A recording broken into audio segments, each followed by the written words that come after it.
Well, the Gujarat International Finance Tec-City, first conceptualized by the then Chief Minister Narendra Modi way back in 2008, is a planned business district between the commercial capital of Ahmedabad and the administrative capital of Gandhinagar. Well, sitting on an 886 acres of land, GIFT City is a multi-service special economic zones, allowing businesses to invest and of course thrive.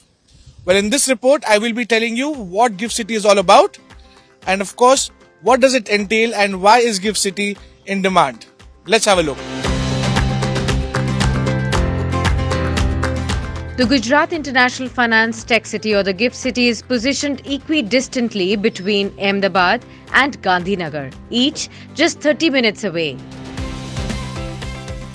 Ahmedabad serves as the state's industrial and historical hub, while Gandhinagar functions as the state capital and the nexus of policy making.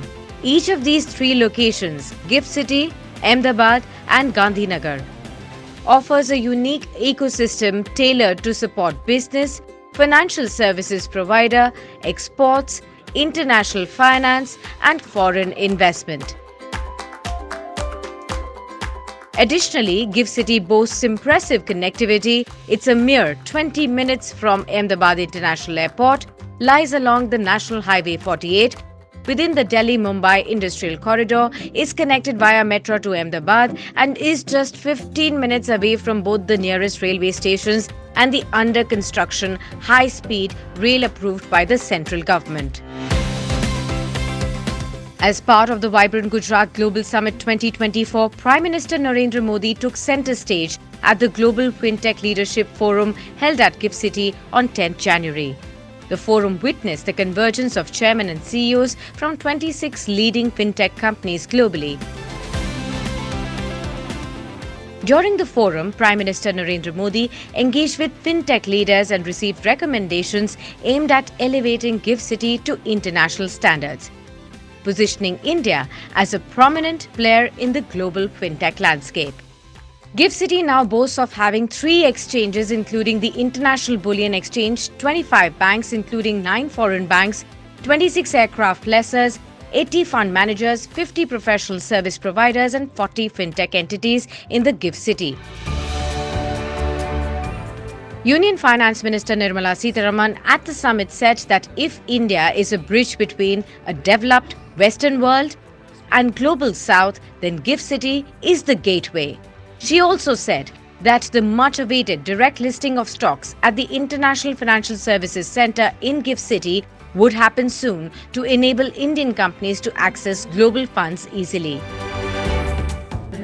One of the major milestones which I want to highlight for an aspirational India, the NSE IFSC SGX Connect, which was launched in July 2022, is making rapid progress. After the transition period, all US dollar denominated Nifty derivatives and contracts of them are being exclusively traded in the NSE IFSC. And again, based on October 2023 figures, the derivative contracts on the NSE International Exchange was 3.02 billion US dollars. The much awaited matter of direct listing of stocks in GIFT IFSC was announced earlier. We are going through the process in a very systematic manner, and I'm confident that it will happen at the earliest. With that, Indian companies should be able to access global funds easily, being listed in India. Several of us have mentioned that by 2047, India should reach a $30 trillion economy size. Fintech adoption in this country is at the highest. The rate is about 80%, 87%, as against global 64% only. So the adoption rate shows that with the rapidity with which technology is going to influence India's financial inclusion and also financial empowerment. And that is why I think GIFT City should be the place for finance and technology related entrepreneurs. We aim to build here a diverse fintech laboratory for the world and address several needs. I'll list three of them. India fintech firms wanting to go global should be here. Foreign fintech firms who want to come to GIFT IFSC naturally will have to be here. So, all right, well, we took a round of Gift City and we saw that major conglomerates like Google, IBM have taken their office spaces respectively. But Gift City has a lot of buildings under construction. In fact, I'm at a site right behind me. If you can see, there are 3 to 4 buildings coming up at this site only. But what's point of concern is that co-working spaces will be a good idea because the continuity of business should remain. I have been told by various officials that in the next 2 to 3 years, there would be about close to 10 to 20 buildings coming up further, which would definitely ease off the demand. In the next 5 years, I'm told that about 50 to 60 buildings would be coming up at Gift City. But till the time this doesn't work out, the continuity of business should remain, and of course, co-working spaces will be a good idea. So I will be speaking to a couple of people involved in this business, and we'll see how the response is. And let's have a look to what the officials have to say about it. Have you spoken to SEBI or the regulated government agencies on increasing the number of transactions through Gift Nifty, sir? No, I mean, SEBI is. The market regulators and all for increasing the number of transactions on that portal or probably through Gift Nifty. I'm not aware of any limitation in that. There's no limitation in that. Co-working spaces have been coming up, sir. That's a big trend for Gift Nifty, Gift City, sir. There are issues regarding, buildings waiting to come up. So co-working spaces now coming up. So how do you see this could be a dampener for investors coming in the Gift, sir? Not at all. No investor has gone back because he didn't get space. So we have made space available for each and every investor, whether it is small, big, medium, large. So it is not a dampener. We understand that big spaces need lead time. So we have a plan which caters to both short-term requirements. You open your office, then by the time you settle down, you have a bigger office. So we have co-working spaces which have been created in very quick time. The example being Deakin University. So Deakin University wanted their campus to be started in a very short time. So we were able to provide them with literally a co-working space within a matter of months. And they're already functional. So similar co-working space is available in the Gift City itself. And how many co-working spaces are you anticipating to be coming up at Gift City, and will this be a permanent trend or a short-term trend only?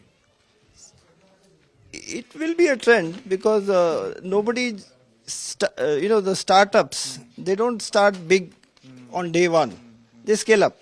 So co-working will be required, but what happens is the existing co-working gets vacated to the big guys who go to the bigger spaces. But we'll ensure that there is a steady stream of supply for co-working, and there is no shortage of that. Sure. Last question, sir. Liquor has, of course, been allowed at Gift, sir. So how's the response been, and what was the need to do that, sir? See, as I mentioned, when you're competing with the rest of the world, your international center cannot be in any way less than any other international center. So you have to be at least as good, if not better. So being at least as good means doing everything which others do.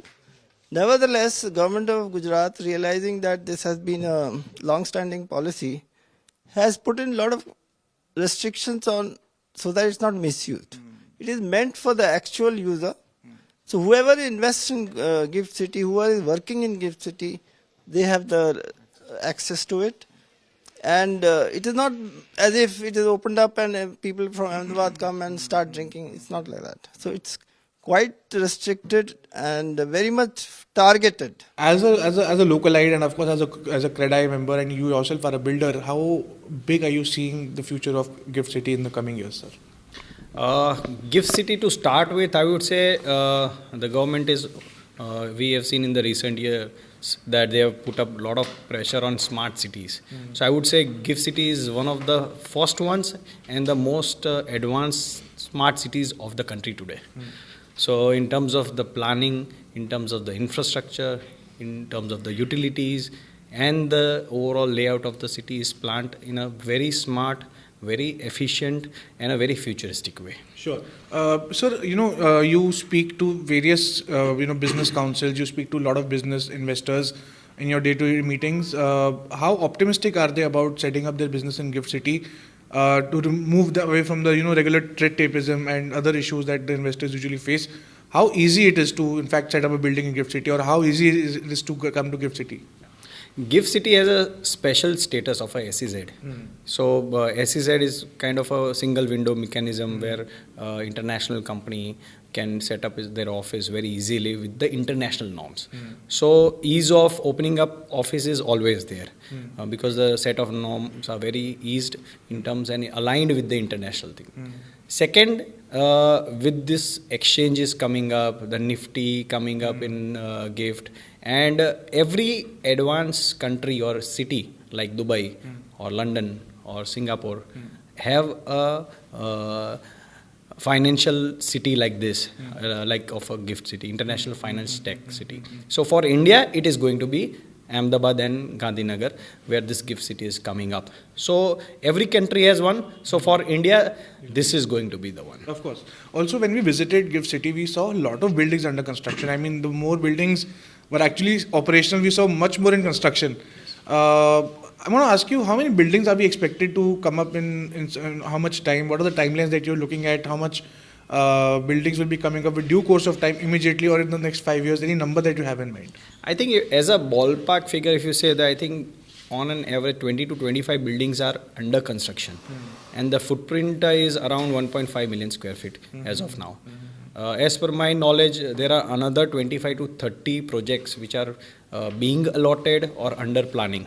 So if you say 40 to 50 projects in the next 4 to 5 years with a footprint of around 3 to 4 million square feet minimum. Okay. It may be higher but not less. Sure. Also, we recently saw the Gujarat government exempting the residents and the investors at Gift City from, accessing liquor. Two prominent hotels there have also got their licenses. Do you see this move as an enabler? Because many of them, the argument is that if you want to have an international business center, you got to have such, restriction-free movement of, people wanting to enjoy. How do you see this move? Because considering Gujarat is a tri-state. See, Gujarat has got a perception of a dry state, yes, and it has been so. But like you rightly said, it is an enabler. I always tell everyone when I talk about this thing that this is the way of life. This is the way of how business happens. If you travel for exhibitions or if you go for business out of the country, then liquor or alcohol in the evenings for networking is very common, and the ice breaking or the conversations ease up, and a lot of good businesses and deals take place on the table, on the dinner table. So I think this is the way of life, and this is definitely going to be a big shift in the mindset for companies who want to set up a base in Gift City, because there will be evening social life as well along with that. Do you think this could probably be misused? Because considering Indians, we have jugaad for everything. Do you think this can be misused also, or do you think government will have very strict enforcement guidelines towards that? Yeah, there are guidelines in Gujarat, and if you rightly say that Gujarat is one of the safest cities, country. Ahmedabad is the safest city, and Gujarat per se as a state. So there are already a lot of things in place to control that and see that misuse is not done. In Gift City, again, the SEZ zone, which is a processing zone, will also have such restrictions or checkpoints, I would say. I don't think it will make a difference. All right, last question, sir. When it comes to, there have been various reports on co-working spaces at Gift City. Do you think this could probably harm the long-term investor who wants to, set up have an entire building to himself, but is unable to get so? Plus, small startups usually start up with a small co-working space. So a trend at Gift City of co-working is eventually coming up. Do you think it's a good thing, or could probably a dampener for a long-term investor? I think it is the exactly opposite. Okay. The world is seeing India as a potential. India is a bright star among all the economies. So a lot of international companies, fund houses, hedging houses, traders into international currency or gold or other bullions. So they are already seeing India as a big ticket in the next 10 to 15 years. So they want to set up their base very fast. But the problem right now is that the supply is not there. So I think they are starting along with the new companies as well, but they are also setting up a temporary base here so the operations can start, the system can get lubricated, and once they have the possession of the largest space they have booked. So as of now, this entire co-working or shared offices is being used as an enabler for a longer future. Sir, any number you have in mind? How many co-working spaces have come up? Any ballpark number you have in mind, sir? Not exactly, but yes, this is what I know, that the traction is not among the new companies. It is established companies who are trying to put up a base, take up all the licenses, so that when the expansion really happens, they can move into a larger office smoothly. So thank you so much for joining us, sir. Thank you so much, sir. Thank you.